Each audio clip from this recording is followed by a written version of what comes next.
శుక్లాంబరధరం విష్ణుం శశివర్ణం చతుర్భుజం ప్రసన్నవదనం ధ్యాయేత్ సర్వవిఘ్నోపశాంతయే. చెట్లను నాటుట రక్షించుట వలన ఫలితము. వ్యాసుడు పలికెను, ఇప్పుడు చెట్లు నాటుట వల్ల కలుగు ఫలం చెప్పెదను, శ్రద్ధగా విను.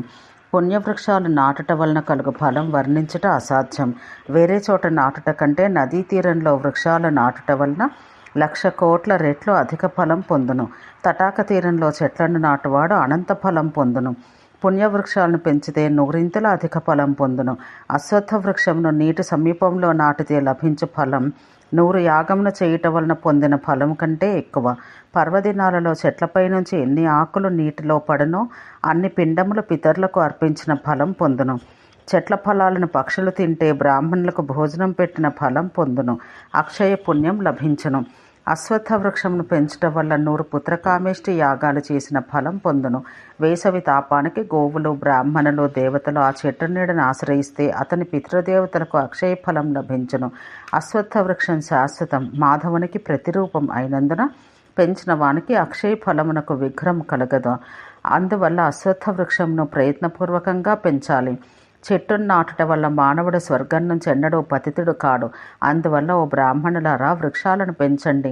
నీటి తీరంలోనూ, రమ్యమైన స్థలాలలోనూ, వ్యాపారం జరిగే ప్రాంతాల్లోనూ అశ్వత్థ వృక్షాన్ని పూజించడం వలన కలుగు ఫలం చెప్పేదను.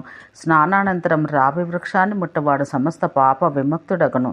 స్నానం చేయకుండా ముడితే స్నానం చేసిన ఫలం పొందును.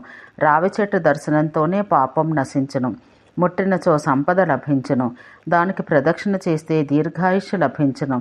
చలద్దలాయ వృక్షాయ సదా విష్ణుస్థితాయ చ బోధిసత్వాయ యోగ్యాయ సదాశ్వత్థ నమోస్తుతే. ఎల్లప్పుడూ ఊగుతున్న ఆకుడు కలది విష్ణువుకు సదా స్థానమైనది అయిన బోధి వృక్షంన యోగ్యమైనదైన అశ్వత్థ వృక్షానికి నమస్కారం అని చెప్పి ప్రదక్షిణ చెయ్యాలి. రావి చెట్టును ధూపదీపాలతో పూజించి పాలు, హవ్యం నైవేద్యంగా సమర్పిస్తే అతడు శాశ్వతంగా స్వర్గాన్ని పొందును. సుపుత్రుడు, అక్షయ ధనము, ఐశ్వర్యం, యశస్సు, విజయం, గౌరవం లభించును. రావి చెట్టు మూలంలో చేయి జపం, హోమం, స్తోత్రం, యంత్రమంత్రములు 1,000 రెట్లు అధిక ఫలమునిచ్చును. అశ్వత్థ వృక్షంలో విష్ణువు మధ్యలో శంకరుడు, చివరిలో బ్రహ్మ ఉండటం వల్ల ఎవరు దాన్ని పూజించరు. సోమవారం అమావాస్య నాడు అశ్వత్థ వృక్షానికి నమస్కరిస్తే 1000 గోవులను దానం చేసిన ఫలం పొందును. ఆనాడు రావి చెట్టుకు 7 ప్రదక్షిణలు చేస్తే ఎన్నో వేల గోవులను దానం చేసిన ఫలం పొందును. 1,00,000 కోట్ల అధిక ఫలమును ఇచ్చును. ఏ కొంచెముగా జలమూల ఫలాలను నివేదించినను జన్మజన్మలకు అక్షయ ఫలమునిచ్చును. భూమిపై విష్ణు రూపములలో రావి చెట్టు వంటి రూపం మరొకటి లేదు. లోకంలో బ్రాహ్మణుడు, దేవతలు, గోవులు ఎట్లు పూజలో రావి చెట్టు అలాగే పూజనీయం. దాన్ని నాటినను, పెంచినను, ముట్టినను, పూజించిన పుత్రులను, ధనమును, స్వర్గమును, మోక్షమును ప్రసాదించును.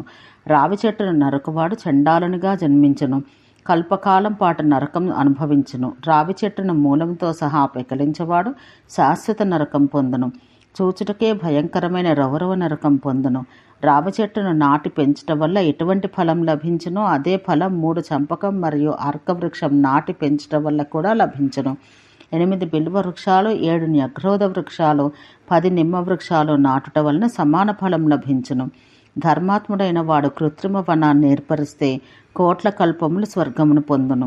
1000 మామిడి చెట్లు నాటుట వలన గొప్ప ఫలం పొంది ఎంతో కాలం స్వర్గంలో భోగాలు అనుభవించి తిరిగి భూలోకంలో రాజుగా జన్మించును. వనములను పెంచడం వల్ల స్వర్గం, భోగం, రాజ్యం, కళ్యాణం, మంగళం, శుభం, ఆరోగ్యం, శౌర్యం వీటన్నింటినీ పొందును.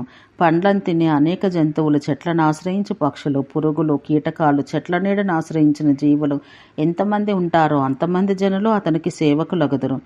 మహాసత్వం ఉన్న వృక్షములన్నీ దేవస్వరూపాలు. వాటిని పితరుల వలె పూజించాలి. నీరు మరియు పిండములతో శుశ్రూష చెయ్యాలి. అటువంటి వారికి ప్రతి జన్మలోనూ అవి పుత్రుల వలె జన్మించి గొప్ప ఫలమిచ్చును. వారు వినయ సంపన్నులై, సుందరులై, మంచి కర్మలను చేయవారగుదును. మామిడి చెట్టును అంటుకుని ఉండే పురుగులు కూడా గణాధిపతులగును. ఉసిరి, పనస, వేప మొదలైన వృక్షములు వనములో ఉంటే శుభమును కలిగించును.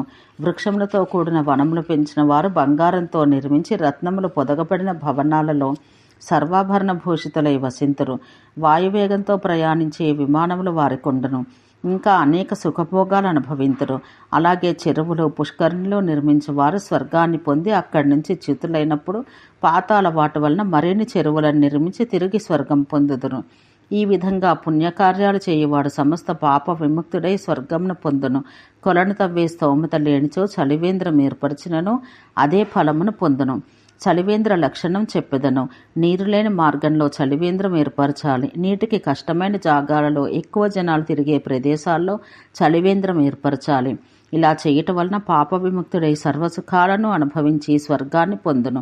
గ్రీష్మ ఋతువు, వర్ష ఋతువు, శరత్కాలములలో ఎంతోమంది బాటసారులు వచ్చినప్పుడు పరిమళ ద్రవ్యాలను వక్క తాంబూలమును ఆసనంలో ఇచ్చినచో అతడు స్వర్గమును పొందును.